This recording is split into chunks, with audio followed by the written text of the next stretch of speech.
बहुत ही simple way में आपको चीज़ें समझाने की कोशिश करूंगा, एक एक वर्ड। मेरा जो क्रिटिसिज्म होगा वो किसी भी पॉलिटिकल पार्टी के लिए ईजी नहीं जाएगा। आप में से जो लोग दिल्ली एनसीआर या दिल्ली के आसपास के जो स्टेट्स हैं उनमें रहते होंगे ना, तो आपने एक चीज़ नोटिस करी होगी कि दिल्ली में और गुड़गांव के जो ठेके हैं या फिर यूँ कह लो कि लिकर शॉप्स हैं, उनमें बहुत ही ज़्यादा अंतर है। गुड़गांव में आप जैसे ही आओगे तो आपको शॉप्स दिखाई देंगे जैसे कोई मॉल खड़ा हुआ हो, बहुत ही पोश शॉप्स होंगी, अच्छी खासी लाइटें जल रही होंगी, प्रॉपर वे में लिकर रखी होगी। दिल्ली में वैसा नहीं है। दिल्ली में आपको अक्सर जो शॉप्स मिलेंगी वो सरकारी ठेके टाइप मिलेंगी, जहाँ पे भीड़ लगी हुई होगी और लोग अफरा तफरी मचा रहे होंगे। इसका रीज़न ये है कि दिल्ली की जो लिकर पॉलिसी है और जो गुड़गांव या फिर हरियाणा या यूपी की जो लिकर पॉलिसीज है वो डिफरेंट है काफ़ी, और वहीं से ये सारे मामले की शुरुआत होती है। अगर ओवरऑल देखा जाए तो दिल्ली गवर्नमेंट की तरफ से जो पूरा स्टेप्स लिया जा रहा था आम आदमी पार्टी गवर्नमेंट की तरफ से, वो एक अच्छा स्टेप था, और यूँ कह सकते हो कि दिल्ली की पॉपुलेशन को देखते हुए वो एक अच्छी स्ट्रेटेजी थी दिल्ली गवर्नमेंट के रेवेन्यू को बढ़ाने के लिए। क्यों मैं ऐसा कह रहा हूँ? क्योंकि दिल्ली में जो लिकर शॉप्स हैं उनका जो जैसे नंबर ऑफ ड्राई डेज हैं, तो number of dry days Delhi के ज़्यादा थे आसपास के स्टेट्स के कंपैरिजन में। ऊपर से कुछ एक्साइज ड्यूटी, टैक्सेस, ये जो दुनिया भर की और कहानी होती है, जिसकी वजह से जो लिकर है वो दिल्ली में काफ़ी महंगी हो जाती है। ऊपर से वो हरियाणा और यूपी के एरियाज़ में, मोस्टली हरियाणा के एरियाज़ में वो सस्ती रह जाती है। तो अक्सर आपने भी ये चीज़ नोटिस करी होगी। अगर नहीं नोटिस करी है तो अपने दोस्तों से पूछना जो दिल्ली एनसीआर के एरियाज़ में रहते हो। जब पार्टीज़ वगैरह होती हैं या शादियाँ वगैरह होती है तो लोग हरियाणा में आते हैं, गुड़गांव, और फिर यहाँ से पेटियाँ लेके जाते हैं। पेटियाँ नहीं, बोतलें भी ले जानी है ना, तो यहीं से प्रेफर करते हैं। इसका रीज़न ही बेसिक ये है, और ये गवर्नमेंट ने देखा होगा, अपनी स्ट्रैटेजीज फॉर्म करी होंगी कि भाई हम अपना जो रेवेन्यू है उसको क्यों घटा रहे हैं जब लोगों को खरीदनी ही है लिकर। तो इस सिनेरियो में दिल्ली की जो लिकर पॉलिसी है उसको चेंज करने की कोशिश करी गई। पहले क्या होता था कि अगर किसी को शॉप्स लेनी है तो उसका जो लाइसेंस है, या फिर यूँ कह लो कि उसको आपको अगर लीज पे लेना है, जैसे भी सिनेरियो समझ लो, तो उसमें कुछ लाखों रुपए का खर्चा आता था ओनर को। और जो दिल्ली गवर्नमेंट की वेबसाइट है ना, वहीं पे जो लिकर है, अल्कोहल है, डिफरेंट ब्रांड है, imperial blue, royal Stag, black level, महंगे वाले लोग, वो सारे के दाम भी आपको गवर्नमेंट की वेबसाइट पे मिल जाया करते थे। अब भी मिल जाते हैं, क्योंकि जो लिकर पॉलिसी आई थी जिसके चक्कर में ये पूरा स्कैम बताया जा रहा है, पूरी एलिगेशन चल रही है, ये बीच में आया था। उसके बाद जब ये पूरा सिस्टम हो गया तो फिर वो हट गया, और फिर से दोबारा वही लिकर पॉलिसी दोबारा से एक्टिवेट हो गई जो पहले लिकर पॉलिसी चल रही थी। तो जो नई लिकर पॉलिसी थी उसका मोटा मोटा ओवरव्यू आपको देता हूँ कि उसमें क्या हुआ कि प्राइवेट प्लेयर्स को इन्वॉल्व करा गया। जैसे पहले सरकारी ठेके हुआ करते थे, अब प्राइवेट बिजनेसेस को अलाउंस दी गई कि आप लोग अपना जैसा चाहो वैसा बेच सकते हो, जो प्राइस चाहे आप वो प्राइस रख सकते हो, आपको by one get one free करनी है आप वो कर सकते हो। रेगुलेशंस होंगी गवर्नमेंट की, लेकिन बिजनेस आप लोग करोगे। ओवरऑल ये गवर्नमेंट के लिए एक अच्छा स्टेप था, क्योंकि यहाँ से रेवेन्यू जनरेट होने के चांसेस बहुत हाई थे। लेकिन जब ये लिकर पॉलिसी इंप्लीमेंट करी गई तो वो जो रेवेन्यू था वो दिखा नहीं, और जब वो दिखा नहीं तो जो दिल्ली के चीफ सेक्रेटरी थे उनकी कंप्लेन गई गवर्नर साहब के पास कि भाई गवर्नमेंट को जो है इसमें नुकसान हो रहा है, हालांकि इसमें मोटा फायदा होना चाहिए था इस स्ट्रेटेजी को चेंज करने के बाद। जब ये उनके पास शिकायत गई तो गवर्नर साहब ने सीबीआई इंक्वायरी की मांग कर दी। यही मोस्टली बीजेपी का रोल आता है। जब आप सेंट्रल गवर्नमेंट में होते हो ना, तो सीबीआई, एक सिंपल चीज समझो आप, सीबीआई क्या है? Central bureau of investigation.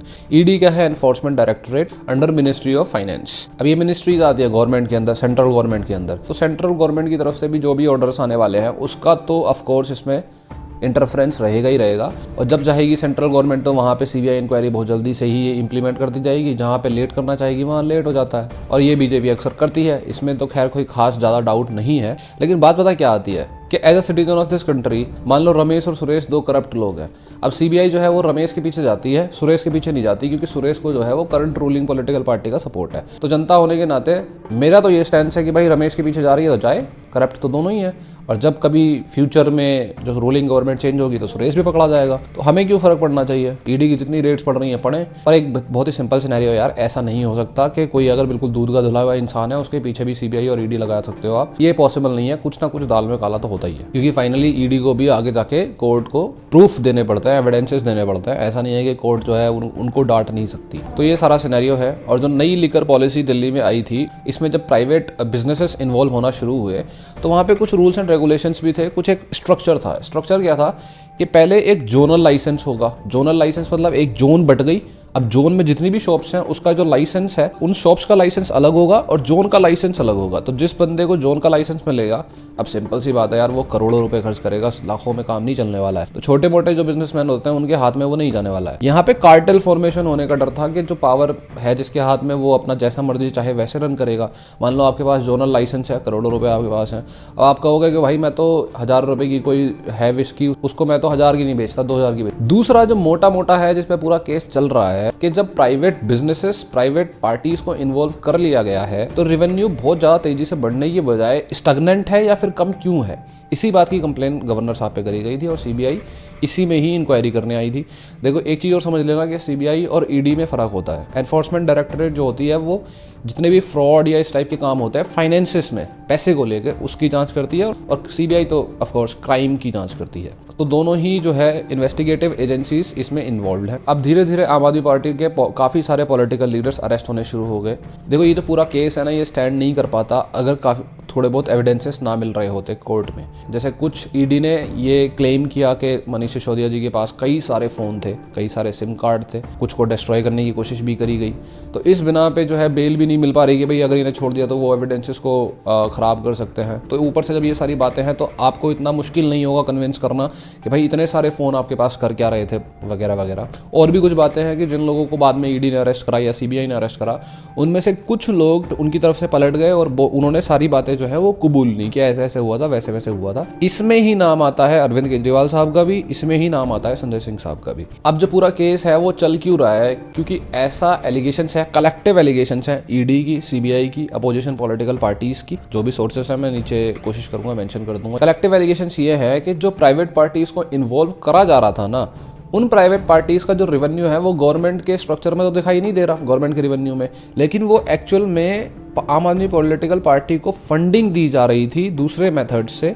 और इसके कुछ एविडेंसेस कह लो या फिर कुछ जो प्रूफ हैं वो ईडी और सीबीआई ने दिखाए भी है कि गोवा के इलेक्शंस में, पंजाब के इलेक्शंस में इन फंडिंग का इस्तेमाल करा गया था। मैं इनमें से कुछ भी जो है वो अपनी तरफ से क्लेम नहीं कर रहा, ये सारा कुछ आपको न्यूज़ आर्टिकल्स में खंगालने से और डॉट्स कनेक्ट करने से मिल जाएगा। और इसी चक्कर में जो बीआरएस की के कविता हैं उनको भी अरेस्ट कर लिया गया, उनके भी इसमें कुछ रिलेशंस थे, ऐसा मानना है इन्वेस्टिगेटिव एजेंसीज का। और भी कुछ बातें हैं, जैसे जो प्रॉफिट मार्जिन हुआ करता था पहले वो 6% हुआ करता था, जो भी एंटिटी जो है वो लिकर को या अल्कोहल को बेच रही है, लेकिन उस मार्जिन को बढ़ा के 12% कर दिया गया।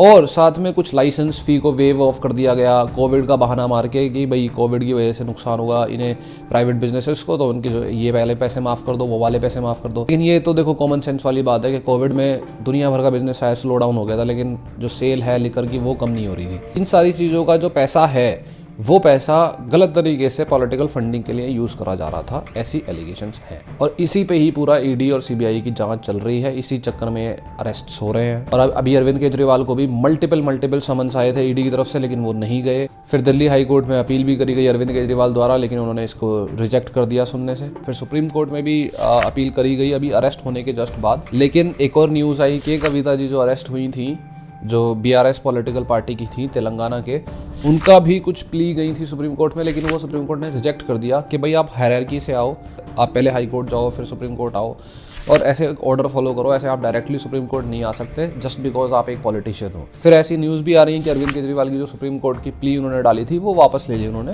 और अगर मैं आपको बॉटम लाइन बताऊँ तो एक चीज़ है, दो भाई होते हैं, जैसे एक छोटा भाई है 4-5 साल का या 10 साल का, और एक बड़ा भाई है जो 15, 16, 18 साल का है। तो प्रॉब्लम बॉटम लाइन में आपको अपनी तरफ से एनालिसिस से बता रहा हूँ कि जैसे होता है ना कि छोटा भाई जो है वो बड़े भाई को बार बार परेशान करे जा रहा है, मार रहा है, इधर से उंगली उधर से उंगली मारे जा रहा है, लेकिन पेरेंट्स घर पे हैं।